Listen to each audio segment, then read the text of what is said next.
Hi, happy Friday. This week, we have journeyed through Mark chapter 5, verses 1 through 20, a very powerful passage that reveals Jesus' authority, his compassion, and the life-changing impact of sharing our testimony. In this story, we see Jesus cast out a legion of demons from a tormented man, restoring him to wholeness and commissioning him to share his story. As we reflect on this passage, we are reminded of the depth of Christ's power and mercy and the role we play in pointing others to him. Have you ever felt overwhelmed by challenges or brokenness, wondering if restoration is even possible? This passage reassures us that nothing is beyond the reach of Jesus' power. He not only has authority over evil, but he also moves with compassion to bring healing and hope to the most desperate situations. The man in Mark 5 was isolated, bound, and hopeless, but one encounter with Jesus transformed his life entirely.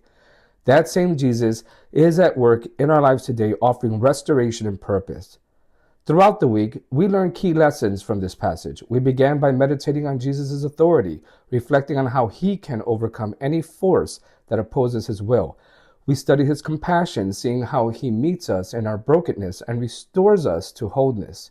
We allowed his word to challenge our fears, hesitations, and complacency, urging us to trust him fully and step into bold faith.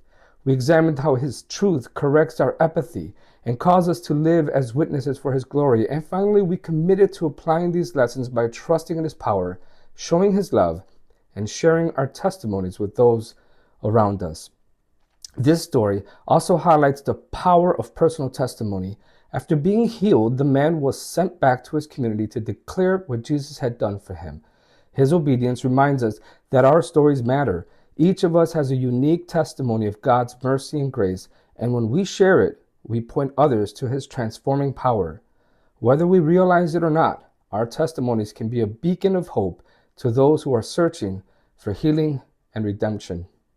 As we wrap up this week's study, let's take these truths to heart. Trust in Jesus' authority over every challenge you face. Rest in his compassion, knowing that he desires to restore and heal you, and boldly share your story of what he has done in your life. Remember, your testimony is a powerful tool for bringing others closer to him. Until next time, stay encouraged.